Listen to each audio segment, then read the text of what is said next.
کیوں نہیں ہے؟ اتنے لوگ مناتے ہیں، اتنے لوگ کرتے ہیں. لوگوں کے منانے پر گورنمنٹ کی طرف سے کوئی پابندی نہیں ہے، اس لیے مناتے ہیں لوگ. اتنے سارے علماء کی تقریریں آتی ہیں اس دن کی فضیلت پر، تو وہ اس لیے آتی ہیں کہ تقریروں پر بھی گورنمنٹ کی طرف سے کوئی پابندی، بولو بھائی، نہیں. تو لوگ دیکھتے ہیں گورنمنٹ کی طرف سے پابندی ہے یا نہیں ہے، اس کو فوکس کرتے ہیں. شریعت کیا کہتی ہے یہ تو وہی فالو کرے گا نا جو شریعت کو فالو کر رہا ہو، جو دیکھتا ہو کہ قرآن و سنت کیا کہتے ہیں. ائمہ مجتہدین جن کی قرآن و سنت پہ گہری گرفت تھی وہ کیا کہتے ہیں، وہ اخپل طریقے سے اسلام کو پیش، بولو بھائی، نہیں کرے گا. اخپل طریقہ نہیں چلتا. آج بہت سے معاملات میں پتہ ہی نہیں چل رہا ہے کہ ان کا لائف اسٹائل یا ان کا مذہب ہے کیا. اخپل طریقہ تو ہر ایک کا، بلوچوں کی الگ روایات ہیں، مہاجروں کی الگ ہیں، پنجابیوں کی الگ ہیں، پٹھانوں کی الگ ہیں. تو اخپل کو لے کے چلنا ہے تو پھر تو ہر قوم کا الگ کلچر، ہر قوم کی الگ روایات. اسلام کو دیکھنا ہے تو پہلے میں 12 تاریخ کے بارے میں آپ کو بتا دوں. ہمارے پاس جو دلائل ہیں وہ سب سے پہلے قرآن ہے، ایسا ہی ہے نا. الحمد سے لے کے والناس تک پورے قرآن میں کہیں بھی نہیں لکھا ہوا کہ نبی صلی اللہ علیہ وسلم 12 تاریخ کو پیدا ہوئے تھے. آپ کہہ سکتے ہیں تو بہت سی چیزیں نہیں لکھی، تو چلو جو نہیں لکھی وہ پھر حدیث میں آتی ہیں. احادیث ہم دیکھتے ہیں تو کوئی ایک صحیح روایت بھی، صحیح حدیث بھی اس بارے میں نہیں ہے کہ آپ صلی اللہ علیہ وسلم 12 ربیع الاول کو پیدا ہوئے. آپ کو معلوم ہے آج کل انگریزی تاریخوں سے عربی تاریخ اور عربی سے انگریزی نکالنا آسان ہے یا نہیں؟ آپ اپنی ڈیٹ آف برتھ لکھیں، گوگل سے پوچھیں کہ جس دن میں پیدا ہوا ہو اس دن اسلامی تاریخ کیا تھی، گوگل بتائے گا کہ نہیں بتائے گا؟ گوگل بتا دے گا بھئی یہ بن رہی ہے.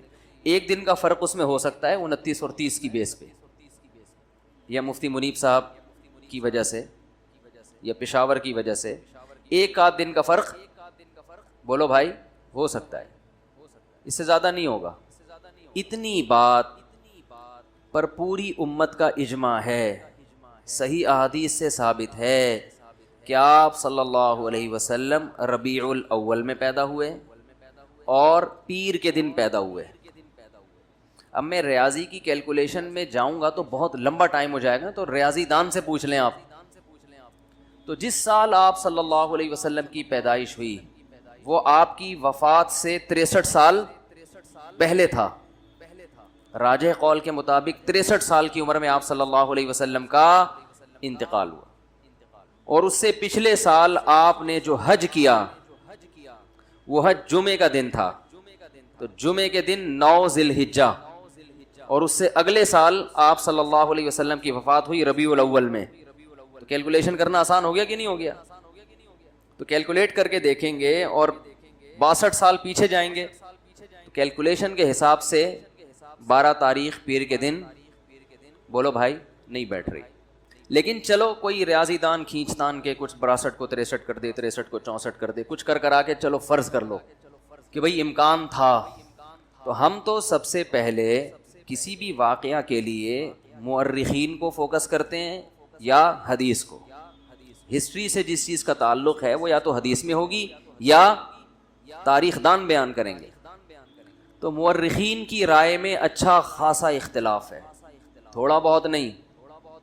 ان میں کسی ایک رائے کو ترجیح دینا آپ کے لیے صرف تاریخ کو اگر دیکھو گے تو ممکن نہیں. 12 ربیع الاول نہ تو رسول اللہ صلی اللہ علیہ وسلم کی پیدائش کا دن ہے اور نہ ہی آپ کی وفات کا دن ہے. اس دن کا اسلام میں کوئی سرے سے سر پاؤں ہے ہی نہیں، سمجھ رہے ہیں؟ کچھ بھی نہیں ہے. یہ کیوں نہیں ہے؟ اتنے لوگ مناتے ہیں، اتنے لوگ کرتے ہیں.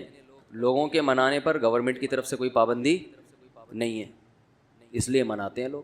اتنے سارے علماء کی تقریریں آتی ہیں اس دن کی فضیلت پر، تو وہ اس لیے آتی ہیں کہ تقریروں پر بھی گورنمنٹ کی طرف سے کوئی پابندی، بولو بھائی. تو لوگ دیکھتے ہیں گورنمنٹ کی طرف سے پابندی ہے یا نہیں ہے، اس کو فوکس کرتے ہیں. شریعت کیا کہتی ہے یہ تو وہی فالو کرے گا نا جو شریعت کو فالو کر رہا ہو، جو دیکھتا ہو کہ قرآن و سنت کیا کہتے ہیں. ائمہ مجتہدین جن کی قرآن و سنت پہ گہری گرفت تھی وہ کیا کہتے ہیں، وہ اخپل طریقے سے اسلام کو پیش، بولو بھائی، نہیں کرے گا. اخپل طریقہ نہیں چلتا. آج بہت سے معاملات میں پتہ ہی نہیں چل رہا ہے کہ ان کا لائف اسٹائل یا ان کا مذہب ہے کیا. اخپل طریقہ تو ہر ایک کا، بلوچوں کی الگ روایات ہیں، مہاجروں کی الگ ہیں، پنجابیوں کی الگ ہیں، پٹھانوں کی الگ ہیں. تو اخپل کو لے کے چلنا ہے تو پھر تو ہر قوم کا الگ کلچر، ہر قوم کی الگ روایات. اسلام کو دیکھنا ہے تو پہلے میں 12 تاریخ کے بارے میں آپ کو بتا دوں. ہمارے پاس جو دلائل ہیں وہ سب سے پہلے قرآن ہے، ایسا ہی ہے نا. الحمد سے لے کے والناس تک پورے قرآن میں کہیں بھی نہیں لکھا ہوا کہ نبی صلی اللہ علیہ وسلم 12 تاریخ کو پیدا ہوئے تھے. آپ کہہ سکتے ہیں تو بہت سی چیزیں نہیں لکھی، تو چلو جو نہیں لکھی وہ پھر حدیث میں آتی ہیں. احادیث ہم دیکھتے ہیں تو کوئی ایک صحیح روایت بھی، صحیح حدیث بھی اس بارے میں نہیں ہے کہ آپ صلی اللہ علیہ وسلم 12 ربیع الاول کو پیدا ہوئے. آپ کو معلوم ہے آج کل انگریزی تاریخوں سے عربی تاریخ اور عربی سے انگریزی نکالنا آسان ہے یا نہیں؟ آپ اپنی ڈیٹ آف برتھ لکھیں، گوگل سے پوچھیں کہ جس دن میں پیدا ہوا اس دن اسلامی تاریخ کیا تھی، گوگل بتائے گا کہ نہیں بتائے گا؟ گوگل بتا دے گا بھائی یہ بن رہی ہے. ایک دن کا فرق اس میں ہو سکتا ہے 29 اور 30 کی بیس پہ، یا مفتی منیب صاحب کی وجہ سے یا پشاور کی وجہ سے ایک آدھ دن کا فرق بولو بھائی ہو سکتا ہے، اس سے زیادہ نہیں ہوگا. اتنی بات پر پوری امت کا اجماع ہے، صحیح احادیث سے ثابت ہے کہ آپ صلی اللہ علیہ وسلم ربیع الاول میں پیدا ہوئے اور پیر کے دن پیدا ہوئے. اب میں ریاضی کی کیلکولیشن میں جاؤں گا تو بہت لمبا ٹائم ہو جائے گا، تو ریاضی دان سے پوچھ لیں آپ. تو جس سال آپ صلی اللہ علیہ وسلم کی پیدائش ہوئی وہ آپ کی وفات سے 63 سال پہلے تھا. راجح قول کے مطابق 63 سال کی عمر میں آپ صلی اللہ علیہ وسلم کا انتقال ہوا. اور اس سے پچھلے سال آپ نے جو حج کیا وہ حج جمعے کا دن تھا، جمعے کے دن 9 ذی الحجہ. اور اس سے اگلے سال آپ صلی اللہ علیہ وسلم کی وفات ہوئی ربیع الاول میں. تو کیلکولیشن کرنا آسان ہو گیا کہ نہیں ہو گیا؟ تو کیلکولیٹ کر کے دیکھیں گے اور 62 سال پیچھے جائیں گے تو کیلکولیشن کے حساب سے 12 تاریخ پیر کے دن بولو بھائی نہیں بیٹھ رہی. لیکن چلو کوئی ریاضی دان کھینچ تان کے کچھ 62 کو 63 کر دے، 63 کو 64 کر دے، کچھ کرا کے چلو فرض کر لو کہ بھئی امکان تھا. تو ہم تو سب سے پہلے کسی بھی واقعہ کے لیے مورخین کو فوکس کرتے ہیں یا حدیث کو. ہسٹری سے جس چیز کا تعلق ہے وہ یا تو حدیث میں ہوگی یا تاریخ دان بیان کریں گے. تو مورخین کی رائے میں اچھا خاصا اختلاف ہے، تھوڑا بہت نہیں. ان میں کسی ایک رائے کو ترجیح دینا آپ کے لیے صرف تاریخ کو اگر دیکھو گے تو ممکن نہیں، حدیث کو دیکھو گے تو حدیث میں ہے ہی نہیں. تو اس بات کا امکان ظاہر کیا گیا ہے جو ماہرین ہیں محققین کہ 8 یا بہت پیسہ دے دیا اللہ نے اضافی تو پھر بنا لو، ادھر ادھر ضائع ہو جائے گا، چلو اپنا مکان بنا لو. ورنہ مکان پہ بیوقوف لوگوں کا کام ہے یار. مجھے سب سے زیادہ ضرورت ہے اپنے مکان کی، کیونکہ میرے تو بچے بھی ماشاء اللہ ہول سیل کے حساب سے اور گھر بھی. مجھے ضرورت نہیں، مسافر خانہ ہے یار. آپ کہہ سکتے ہو بچے کہاں جائیں گے پھر، آپ مر گئے تو یہ تو کرایہ کون تمہارا باپ دے گا. یہ کراچی میں تو ہر بات میں باپ کو لے جاتے ہیں بیچ میں. تو بھائی اللہ نے اضافی پیسہ دیا تو کوئی پراپرٹی بنا کے چھوڑ جاؤ، وہ بیچ کے کر لیں گے کچھ. مگر کرائے پہ رہنے کا جو مزہ ہے وہ اپنے مکان میں مزہ نہیں. کرائے میں رہنے کا مزہ ہے کہ واٹ لگاؤ اس کے مکان کی. حقیقت ہے اپنے مکان کا نلکا بھی ٹوٹتا ہے نا، غم ہوتا ہے. مالک مکان نے کروڑوں روپے لگا کے گھر بنایا، تم تھوڑا سا کرایہ دے کے اس میں انجوائے کرو، ٹھیک ہے نا. کئی سال کرایہ دیتے رہو گے، اس کے کروڑوں روپے پورے نہیں ہوں گے اور تمہاری ایج پوری ہو جائے گی اور تم قبر میں چلے جاؤ گے. پھر تم بولو گے خام خامے میں نے کروڑوں روپے لگا کے اپنا ذاتی مکان میں خرچ کیا، مجھے کیا پتا تھا اتنے تھوڑے سے دن رہنا ہے. تو ہم تو جب بھی گھر میں جاتے ہیں اب یہی سوچتے ہیں پتہ نہیں کل صبح اٹھیں کہ نہ اٹھیں. کیا خیال ہے بھائی، زندہ رہیں کہ نہ رہیں؟ ابے ان دیواروں سے کیا دل لگانا ہے یار، کیا دل لگانا ہے اینٹوں سے. میری اینٹ ہے، میری ٹائل ہے، بھاڑ میں جائے تیری اینٹ. زندگی ہے کتنی تھوڑی، بہت زیادہ جی لیے 80 سال نکال لیں گے. بولے تو پراٹھے جس اسپیڈ سے ہم کھا رہے ہیں مجھے نہیں لگتا میں 80 سال تک رہوں گا. صحیح ہے نا. ہم کہتے ہیں پراٹھے کھا کے مر جانا، یہ بغیر پراٹھوں کے 80 سال تک زندہ رہنے سے بہتر ہے. اللہ بچائے. ویسے جب مرنے لگتا ہے پھر آدمی یہ نہیں سوچتا، پھر کہتا ہے یار خیر. وہ ایک آدمی کہتا تھا اللہ زندگی سے موت ہی بہتر ہے. بار بار کہتا تھا تو کوئی درخت پہ چڑھ کے کسی نے رسی پھینک دی اور یہ اس نے رسی دیکھی دعا مانگ رہے ہیں اللہ زندگی سے موت ہی بہتر ہے. تو جب پھندا دیکھا نا اس نے کہا یہ کیا ہے، اوپر سے آواز آئی اے میرے بندے میں اللہ ہوں، میں نے تیری دعا سن لی ہے، تو یہ پھندا گلے میں ڈال میں کھینچ لوں گا اوپر تجھے. تو کہتے ہیں اللہ یہاں تو کوئی مذاق بھی نہیں کر سکتا. تو بہرحال زندگی کا کوئی بھروسہ ہے. بہت جی لی 80 سال جی لیں گے تو 80 میں کتنا ٹائم رہ گیا، ایسے ٹھک ٹھک ٹھک ٹھک کر کے ٹائم گزرتا ہے اور وہ بھی بہت ہی مشکل ہے. اگلے سال کا بھروسہ نہیں ہے یار. تو تو کیا میرا مکان، میری گاڑی، میری سے بیوی ہونی چاہیے آدمی، اس میں آدمی غیرت کا تقاضا یہ ہے کہ اس میں یہ باتیں نہ کرے. باقی مکان مالک کا ہو، رہے گا کون؟ یہ تو فائدہ ہے نا، پیسہ اس کمبخت نے لگایا، بے وقوف نے، رہ کون رہا ہے؟ مزے آپ اڑا رہے ہو. صحیح ہے نا. اور کرایہ دار دیکھو، مالک مکان کے گھر کی جو واٹ لگاتے ہیں اس کا اپنا مزہ ہے، لگانی نہیں چاہیے لیکن وہ ساری ریپیئرنگ وہ کر رہا ہوتا ہے آخر میں. اور پھر لوگ کہتے ہیں وہ نکال دے گا تو کہاں جائیں گے؟ کوئی بات نہیں، اگلی گلی میں چلے جاؤ، وہ بھی مسافر خانہ، یہ والی گلی، وہ والی بھی، وہاں سے بھی لاش اٹھے گی ایک دن جنازہ، وہاں سے بھی. بلکہ کرائے کے گھر میں اور آسانی ہے کہ جہاں چاہو رہو. اب دیکھو میرے پاس آپشن ہے، میں لاہور میں جا کے رہوں، کہ میں فیصل آباد میں جا کے رہوں، کہ میں اسلام آباد میں جا کے رہوں. میرے پاس آپشن ہے. جن کا ذاتی گھر ہے ان کو تو بیچنے میں اتنا ٹائم لگے گا. ہم نے ادھر نوٹس دیا بھائی ہم جا رہے ہیں، اور پتلی گلی سے نکل لو. مسافر خانہ ہے، چلتے پھرتے ہی مر جاؤ گے بھائی. تو کہیں بھی ہمارا اسٹے نہیں ہے. یہ رہنے کی جگہ بے وقوفوں کے رہنے کی جگہ ہے. جو دنیا کا پرلے درجے کا انٹرنیشنل بے وقوف ہے، گدھا ہے، وہ اس دنیا کو سمجھتا ہے کہ رہنے کی جگہ، جس میں تھوڑی سی سینس ہے نا، پی کے نہیں آیا ہے، اس کو پتہ ہے یہ رہنے کی جگہ نہیں ہے، دل لگانے کی جگہ نہیں ہے. یہ بے وقوف اور گدھے ہیں جو ان اینٹوں سے دل لگاتے ہیں. پھر بھی میں کہتا ہوں بہت پیسہ ہے تو بنا لو. ایسا نہ ہو جن کا بنا ہوا گھر ہے وہ پھر کہیں کہ ہمیں بیوقوف کہہ دیا مفتی صاحب نے. ان کے بارے میں میں تعویل کرتا ہوں کہ ان کے پاس اتنا پیسہ تھا کہ انہوں نے کھا بھی لیا، پی بھی لیا، شادیاں بھی ہو گئیں، بچے بھی ہو گئے. اب ان کو سمجھ میں نہیں آ رہا، انہوں نے کہا چلو گھر بنا لیتے ہیں. اس کا فائدہ یہ ہوگا کہ بچوں کے کام آ جائے گا پراپرٹی. حدیث میں یہ ترغیب ہے کہ اگر اللہ نے آپ کو پیسہ دیا، نہیں دیا تو ٹینشن نہ لو، اللہ پہ توکل کرو، اللہ نے آپ کو کھلایا، بچوں کو بھی کھلائے گا. لیکن صحیح حدیث ہے، اگر اللہ نے پیسہ دیا ہے تو پھر حدیث میں ترغیب ہے بچوں کے لیے چھوڑ کے جاؤ، بچوں کو لاوارث مت کرو. تو کچھ اتنا تھوڑا بہت بچا لیں بچوں کے لیے.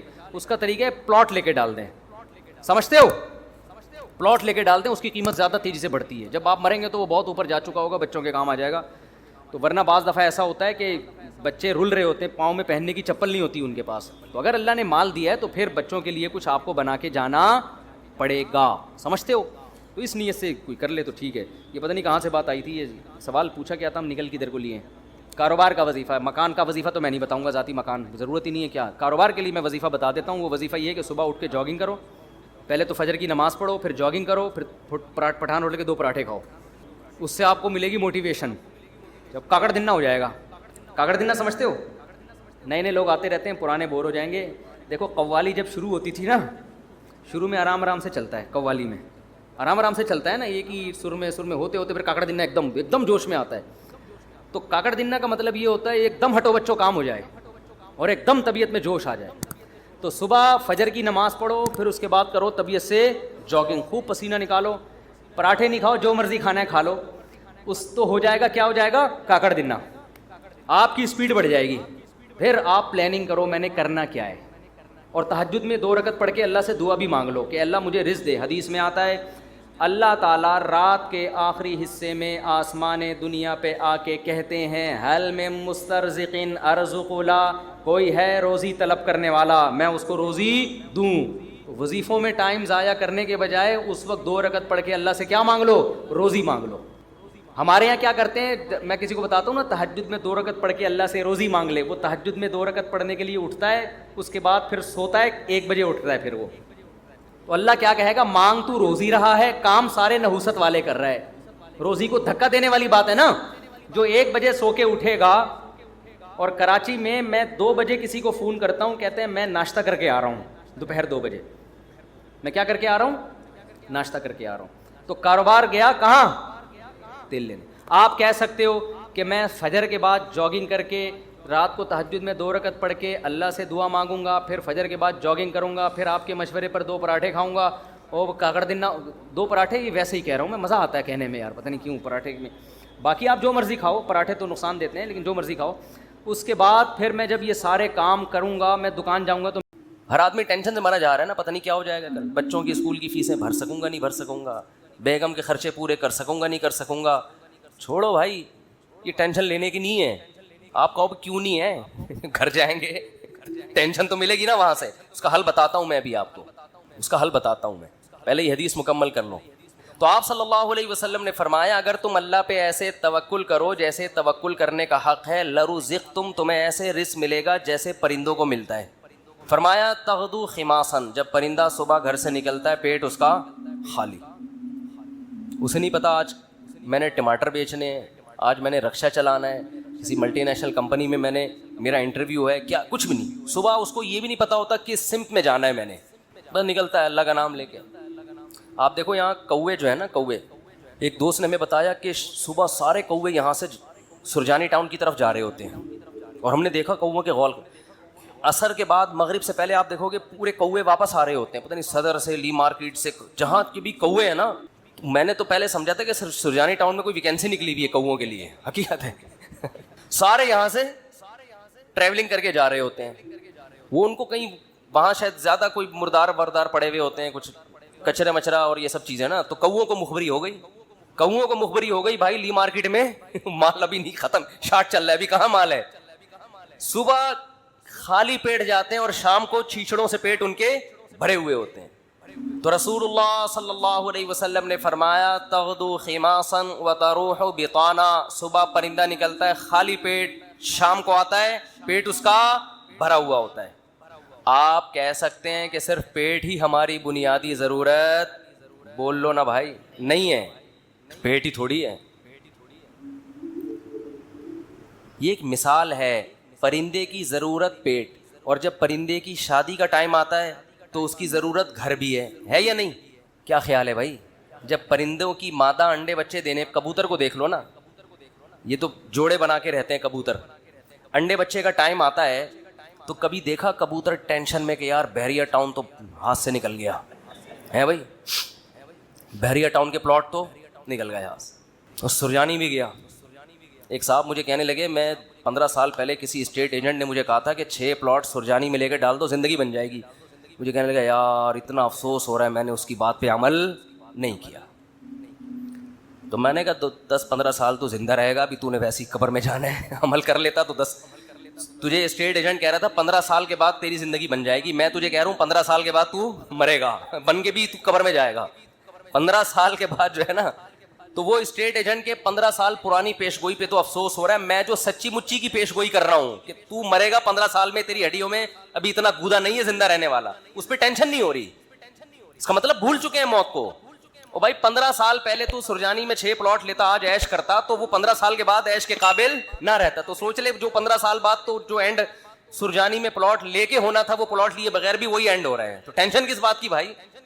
اور ٹینشن لے گا تو 15 سال کے بجائے 5 سال میں وہ انجام ہو جائے گا تیرا، جو 15 سال بعد ہونا تھا. تو میں یہ کر رہا تھا کہ پرندے کو جو رزق ملتا ہے صرف پیٹ نہیں بھرتا اس کا. جب پرندے کی شادی کا ٹائم آتا ہے، وہ بالغ ہوتا ہے، تو پیر بنتا ہے کبوتر کبوتری کا، چڑا چڑیے کا بنتا ہے نا جوڑا. نہ اس نے کہیں سے ڈپلوما حاصل کیا گھر بنانے کا ہے بھائی، نہ NID یونیورسٹی میں وہ پڑھا ہے، کوئی انجینئرنگ نہیں اس کو ہے، کوئی انجینئرنگ؟ بولو بھائی. جس قسم کا گھر اس کو چاہیے فطرت اسے اس طرح کا گھر بنانا سکھا دے. کھجور کے درختوں میں سوراخ کر کے رہتے ہیں، اور آپ دیکھو یہ پرندے کیسے، یہ نر مادہ مل کے کیسے تنکے تلاش کر رہے ہوتے ہیں، اور کیسے ان کو بہترین انداز سے پرو رہے ہوتے ہیں.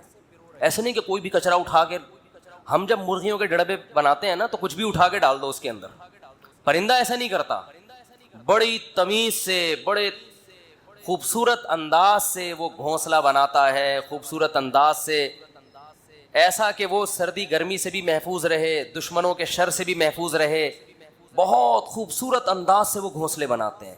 تو آپ بتاؤ انسان جو اشرف المخلوقات ہے، جس کے لیے اس کائنات کو بنایا گیا، اللہ اس کی گھر کی ضرورت پوری نہیں کرے گا ہے بھائی؟ اصل میں آپ نے جس گھر کو ضروری سمجھا ہے، وہ اللہ کی نظر میں وہ عیاشی ہے، وہ ضرورت نہیں ہے، وہ آپ کی بہت اوپر کا سوچ رہے ہیں آپ. لوگ کرائے کے گھروں پہ افسوس کرتے ہیں نا، اپنا گھر نہیں بنا سکے. بھائی گھر کی ڈیفینیشن یہ ہے کہ جیسے پرندہ جو گھر بناتے ہیں قیامت تک کے لیے نہیں بناتا، اسے فی الحال اپنی فیملی کو پالنے کے لیے ایک عدد ایسے گھر کی ضرورت ہوتی ہے جہاں بلی سے حفاظت ہو، جہاں سردی اور گرمی سے حفاظت ہو. اللہ کہتے ہیں تیری یہ بنیادی ضرورت ہے، چونکہ تو نسل بڑھا رہا ہے فطرت کی تکمیل کے لیے، تو اس گھر کی ضرورت پوری کرنا یہ کس کے ذمے ہے؟ یہ فطرت کے ذمے، جس کو جو خدا ہے، اصل میں خدا کے ذمے ہے. پرندہ نسل بڑھاتا ہے اس کائنات کی رنگینیوں کو برقرار رکھنے کے لیے، اپنے لیے نہیں. تو اب آپ بتاؤ جب آپ کی نسل پیدا ہوگی جو مقصود کائنات ہو، تو گھر کی بنیادی ضرورت خدا نے اپنے ذمے لی ہے کہ نہیں لی ہے؟ وہ پرندوں کی ضرورتیں پوری کر رہا ہے اور انسان کو ٹینشن میں ڈال دے. تو یہ آپ کی بنائی ہوئی ٹینشن ہے, یہ خدا کی دی ہوئی ٹینشن نہیں ہے, یہ اللہ کی طرف سے عطا کردہ ٹینشن نہیں ہے, یہ آپ کی ٹینشن ہے جو آپ نے اپنے اوپر مسلط کر لی. پرندہ جو گھر بناتا ہے وہ بھی کرائے کا گھر ہوتا ہے, اس کا ذاتی نہیں. کرائے کا مطلب نکلنا ہے اس نے یہاں سے, ہمیشہ کے لیے تھوڑی ایک ہی جگہ گھونسلہ. پھر جب اس کے انڈوں سے بچے نکلتے ہیں, ایک تو 12 گھنٹے کی ڈیوٹی ہوتی ہے کبوتر اور کبوتری کی. 12 گھنٹے کبوتر, یہ شکر کرو اللہ نے مردوں میں ایسا نظام نہیں رکھا, یہ اللہ کا بڑا فضل ہو گیا. ہمارے یہاں خواتین ہی پالتی ہیں, مرد کا کام ہے شیلٹر دینا, تحفظ دینا, خرچہ اٹھانا. 12 گھنٹے. میں تو لوگوں کے حالات دیکھ دیکھ کے حیران ہو رہا ہوں یار. میں بتا رہا تھا نا, میرے بارے میں لوگوں نے مشہور کر دیا کہ میری یوٹیوب سے 1 کروڑ کی ارننگ ہے. تو اگر یہ جھوٹی خبر ہے, کاش یہ خبر میرے کنوارے پن میں جاری ہو جاتی, کیونکہ میرے بہت سے رشتے ارننگ دیکھ کے ریجیکٹ ہوئے ہیں کہ مفتی صاحب دکانیں پکوڑوں کی, دکانیں باتیں کروڑوں کی اور دکانیں پکوڑوں کی. تو ہم سے تو ہماری آمدن کا جو وہ تو اب اللہ نے مجھے الحمدللہ, میں یہ نہیں کہ کوئی غریب آدمی ہوں, اللہ نے مجھے مالی وسعت دی الحمدللہ. اور یہ جو میرے باہر کے دورے ہوتے ہیں نا, جاپان جا رہے لوگ کہتے ہیں بڑا پیسہ ہے یار, کبھی جاپان جا رہا ہے, کبھی ادھر جا رہا ہے, کبھی اپنے خرچے پہ ہوتا ہے. زیادہ تر اسپانسر ہوتے ہیں, اور اسپانسر مجھے گھمانے کے لیے نہیں ہوتے, دین کی تبلیغ کے لیے اسپانسر کیا جاتا ہے. اور اسپانسر کا مطلب آنے جانے کا کرایہ وہ لوگ دیتے ہیں جو بیانات کروا رہے ہیں تبلیغ کی نیت سے. باقی جو میں گھوم رہا ہوتا ہوں یہ غریبی ہے. جاپان میں گھومنے کے لیے نہیں گیا تھا, جاپان میں بیانات کے لیے گیا تھا, اور ایک دن میں 2 بیانات ہوئے ہیں. ہاں, بیان سے فارغ ہوتے تھے تو گھوم بھی لیتے تھے. تو لوگ سمجھ رہے ہیں کہ یہ عیاشیاں کر رہے ہیں جاپان میں, اور یہ کوئی عیاشی ہے؟ ٹرین میں بیٹھے ہوئے کیا عیاشی ہے یار, یہ یہاں سے وہاں چلے گا, یہ تو بیوقوفوں کا کام ہے یار, اس کو عیاشی سمجھنا. غریبوں والی سوچ ہے, میں صحیح غریبوں والی سوچ, اس کو یہ کیا عیاشی ہے. تو میری اچھی آمدن ہے الحمدللہ, غریب نہیں ہوں, لیکن اتنی نہیں کہ کروڑوں کی آمدن ہو. اچھا, میں یہ جاپان والی بات مکمل کر دوں کہ لوگ اسپانسر کرتے ہیں اکثر و بیشتر تبلیغ کے لیے, لیکن میرے بیانات کا کوئی پیسہ نہیں ہوتا. اسپانسر میں یہ داخل نہیں ہے کہ میں جا رہا ہوں تو مجھے بیان پہ پیسے ملتے ہیں کہ آپ آئیں گے تو آپ کو اتنے پیسے, کیونکہ بعض خطیبوں کا یہ سیٹ اپ ہے, وہ جب کہیں جاتے ہیں تو ان کو اسپانسر بھی کیا جاتا ہے, پھر ان کے الگ سے پیسے بھی ہوتے ہیں. اس پر میری طرف سے پابندی ہے. سمجھتے ہو کہ نہیں سمجھتے؟ بھائی ٹھیک ہے, آپ بلا رہے ہو تو آپ خرچہ دے دو, اگر آپ بیانات رکھوانا چاہتے ہو تبلیغ کی نیت سے میں آ جاؤں گا, بس اس سے زیادہ نہیں ہے. باقی کوئی کسی اپنی خوشی سے تو کوئی کسی کو بھی گفٹ دے سکتا ہے. تو یہاں بھی لوگ آتے ہیں, کوئی مٹھائی کا ڈبہ لے کر آ رہا ہے, کوئی پیسے لے کر آ رہا ہے, کوئی حلوہ لے کر آ رہا ہے, کوئی چاکلیٹ لے کر آ رہا ہے, وہ تو ایک الگ سی چیز ہے, وہ تو باہر ملک میں بھی ہو سکتا ہے. لیکن میرا کوئی بھی بیان, جتنے بھی میری تبلیغی سفر ہے سارے فری میں ہیں. بہت زیادہ یہ ہوتا ہے کہ وہ آنے جانے کا خرچہ اور وہاں رہائش کا خرچہ وہ لوگ اٹھاتے ہیں, وہ بھی خرچے کی صورت میں نہیں, رہائش دے دیتے ہیں. اکثر تو میں گھروں میں ہی رہتا ہوں, ہوٹلوں میں نہیں رہتا میں. ہاں, کبھی ایسا بھی ہوتا ہے کہ میں اپنے خرچے پہ چلا جاتا ہوں, کبھی ایسا بھی ہوتا ہے. بعض جگہوں پہ تو ایسا ہوتا ہے کہ میں تبلیغ کی ضرورت محسوس کرتا ہوں, وہ جب مجھے بلاتے ہیں تو میں ان سے کہتا ہوں اگر آپ کرایہ نہیں اٹھا سکتے تو یہ میں خود اپنا کرایہ خرچ کر کے آؤں گا. یعنی یہ جو تبلیغ کے میرے دورے ہیں یہ کوئی پروفیشنل نہیں ہے, جو میرا ارننگ سورس آف انکم نہیں ہے یہ. کیونکہ لوگ یہ بھی سمجھتے ہیں کہ شاید یہ مولانا لوگ جو جا رہے ہوتے ہیں نا اتنی تبلیغ کے لیے, تو یہ ان کو کوئی, یہ دین کی تبلیغ فری میں ہوتی ہے. ایک ہندو نے میرے بیان, جاپان والے بیان میں نیچے کمنٹس کیے ہوئے تھے کہ یہ مسلمانوں کے مذہبی رہنماؤں کو دیکھو کیسے دنیا پرست ہیں, کتنی عیاشی, کبھی جاپان جا رہے ہیں, کبھی آسٹریلیا جا رہے ہیں, کبھی ملیشیا جا رہے ہیں, کبھی تھائی لینڈ جا رہے ہیں, اور ہمارے پنڈت دیکھو. ایک ہندو نے کمنٹس کیے ہوئے تھے ہمارے پنڈت دیکھو. تو میں اس طرح کے ہندوؤں سے یہ بات کہنا چاہتا ہوں کہ یہ اسلام کے زندہ ہونے کی دلیل ہے. مسلمان پوری دنیا میں ہیں اور وہ سمجھتے ہیں اسلام برحق مذہب ہے, تو لاکھوں روپے خرچ کرتے ہیں اس کی تبلیغ کے لیے, خرچہ اٹھاتے ہیں کہ مسلمان اسکالرس کو بلا کے ہم نے ان سے بیانات کروانے ہیں. اس میں نہ ان کا فائدہ ہوتا ہے دنیا کا, نہ میرا کوئی دنیا کا فائدہ ہوتا ہے. سمجھتے ہو کہ نہیں سمجھتے؟ دوسرے مذہبی رہنماؤں کو ان کے مریدین اتنا پروٹوکول دیتے نہیں ہیں. اب جاپان میں جو ہندو ہیں وہ کبھی یہ نہیں کریں گے کہ انڈیا سے ہندو کو اسپانسر کریں اور دین کی تبلیغ کے لیے بلائیں. وہ اتنا پیسہ خرچ کرنے کا ان کے پاس دل ہی نہیں ہے. یہ دل اور جگر اللہ نے کس کو دیا ہے؟ یہ مسلمانوں کو دیا ہے. تو یہ اسلام کے زندہ ہونے کی دلیل ہے. یہ نہیں آئی میرا خیال ہے بات. تبھی آپ دیکھو مفتی تقی عثمانی صاحب پوری دنیا جا چکے ہیں. یہ تفریحی سفر تھوڑی, ان کے دنیا میں جتنے سفر ہوئے تبلیغ کے سفر ہوئے ہیں. مولانا طارق جمیل پوری دنیا جا چکے ہیں, پوری دنیا کا ایک چپا بھی انہوں نے نہیں چھوڑا ہوگا. تو آپ کیا سمجھتے ہو یہ کیا گھومنے پھرنے گئے تھے؟ یہ تبلیغ کے لیے. تو جن لوگوں نے بلایا لاکھوں روپے خرچ کیے ان لوگوں نے, حضرت مفتی تقی عثمانی صاحب پہ بھی, میرے پر بھی خرچ کرتے ہیں. تبلیغ یہ میرے پہ نہیں ہو رہے, یہ کس پہ ہو رہے ہیں؟ یہ اسلام پہ خرچ ہو رہا ہے. تو کسی اور مذہب کے حاملین میں اتنا جگر ہی نہیں ہے کہ وہ اپنے مذہب کی تبلیغ پہ اتنے اس کو نہیں کہہ رہا جن لوگوں نے اس کو کہا ہے نا کہ کچھ کر دیا ہے، ان کو کہہ رہا ہوں۔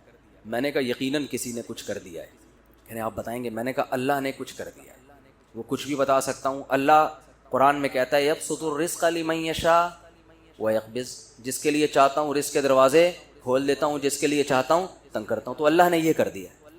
اب ایسے موقع پہ ڈر ہوتا ہے اگلا کلمہ کفرینہ زبان سے نکال دے، یار اس کا مطلب ساری پرابلم وہاں سے آ رہی ہے۔ یہ ساری پرابلم کہاں سے آ رہی ہے بھائی؟ مشین خراب ہو گئی نا، میکینک جاتا ہے وہ ٹریس کرتا ہے یہ پرابلم ہے کہاں سے، وہ جب ٹریس کرتا ہے تو کتنا خوش ہوتا ہے نا، اچھا پرابلم کہاں سے آ رہی ہے؟ یہاں سے گیس لیک ہو رہی ہے، یہ مسئلہ ہو رہا ہے۔ تو اب بتاؤ ایسے آدمی کو خوشی کے بجائے یہ تو اور غم ملے گا کہ ہم تو سمجھ رہے تھے فلانی آپا نے کچھ کر دیا ہے، ہم تو سمجھ رہے تھے وہ پہلی والی نے کچھ کر دیا ہے، ہم تو سمجھ رہے تھے کہ وہ میرے بھائی نے کچھ کر دیا ہے، مفتی صاحب تو کہہ رہے ہیں کسی نے کچھ نہیں کیا، اللہ نے کیا ہے سب کچھ۔ تو اس سے ٹینشن ختم ہوگی یا بڑھے گی؟ ابے اللہ سے کون لڑ سکتا ہے؟ چلو فلاں نے کیا تھا تو ہم بھی کر دیں گے تو ہو سکتا ہے کچھ مسئلہ حل ہو جائے۔ یہاں تو ساری ٹینشن کس کی طرف سے آ رہی ہے؟ تو مجھے یہ جب میں جملہ کہتا ہوں نا اللہ نے کیا ہے، تو مجھے ڈر اب، پہلے زمانے میں نہیں تھا، لوگوں کا ایمان بڑا مضبوط تھا، اب ڈر ہوتا ہے کہ کلمہ کفر نہ زبان سے نکال دے، یار یہ تو سارا کیا کرایا کس کا ہے؟ اللہ کی طرف سے۔ او ہو تو اللہ ہی معاذ اللہ نقل کفر، اس کا مطلب اللہ ہی ٹھیک نہیں ہے۔ فالٹ معاذ اللہ نقل کفر کس میں ہے؟ اللہ میں فالٹ ہے۔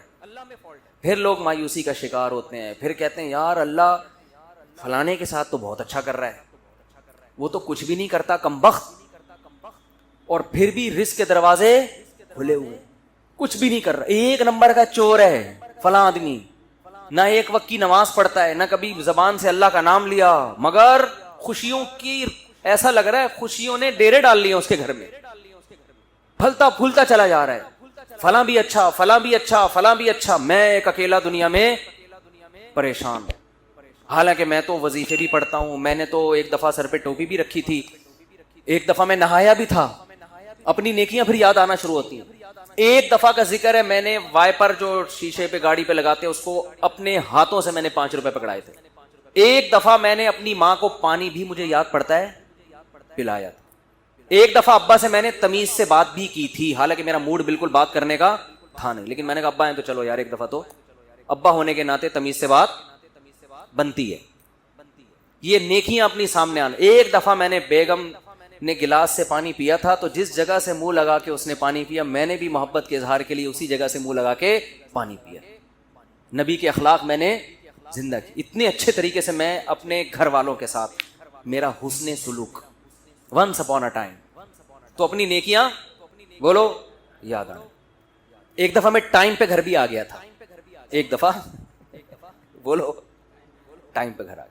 جتنی دیر میں بیوی سے شادی سے پہلے موبائل پہ بات کرتا تھا، شادی کے بعد ایک دفعہ میں نے 10 سال میں ایک دفعہ اس سے اتنی دیر فیس ٹو فیس بات کی ہے اور برداشت بھی کیا، تو اپنی نیکیاں یاد آنا شروع ہو جاتی۔ میں نے مسجد کے ڈبے میں ایک دفعہ پیسے ڈالے تھے، تو جب انسان کہتا ہے یار میں نے تو یہ بھی کیا، میں تو اتنا اچھا، میں تو اتنا نیک، میں تو یوں بھی، اور میرے ساتھ ٹینشنیں ہی ٹینشنیں، اور دوسرے کچھ بھی نہیں کر رہے، وہ تو مسجد کے ڈبے چوری کرتے ہوئے پکڑے گئے ہیں، ٹھیک ہے نا، بیویوں کو مارتے ہیں پیٹتے ہیں، ماں سے اچھا سلوک نہیں، باپ سے اچھا سلوک نہیں، ان کے ہاں رزق کی ریل پیل۔ تو اس کا مطلب معاذ اللہ نقل کفر، کفر نباشت، فالٹ کہاں ہے؟ فالٹ تو معاذ اللہ اللہ میں، اللہ ہی وہ منہ سے بول بھی رہے ہوتے ہیں، پتہ نہیں اللہ کو میں ہی ملا ہوں۔ ایک صاحب کے بچے کا انتقال ہو گیا، بہت عرصے بعد ان کو اولاد ملی بیچاروں کو، چھوٹا بچہ تھا اس کا، وہ اللہ نے اٹھا لیا، غم ہوتا ہے انسان کو، داڑھی بھی ہے، نماز بھی پڑھتے ہیں۔ ایک دن کہنے لگے مجھے یار پتہ نہیں اللہ کو میرے ساتھ کیا مسئلہ ہے، اللہ تعالیٰ معاف فرمائے، ایسی باتیں نقل کرتے ہوئے بھی ڈر لگتا ہے، کہتے نہیں اللہ کو میں ہی ملا ہوں، کوئی اولاد ہو ہی نہیں رہی تھی، اتنے عرصے بعد دی ہے تو اللہ نے بچہ اٹھا لیا۔ تو یہ بھی حالت ہوتی ہے لوگوں کی، تو خوب سمجھ لو، بہت اچھی طرح سے بات سمجھو۔ یہاں آپ سے چند ٹیکنیکل قسم کے فالٹ اللہ میں نہیں ہے، فالٹ کس میں ہے؟ فالٹ آپ میں ہے۔ آپ نے اپنے آپ کو زمین کا باپ سمجھ لیا ہے، آپ پہ آپ کی مرضی بالکل بھی نہیں چلے، یہ اللہ کو بالکل بھی پسند نہیں ہے کہ آپ پہ آپ کی مرضی چلے۔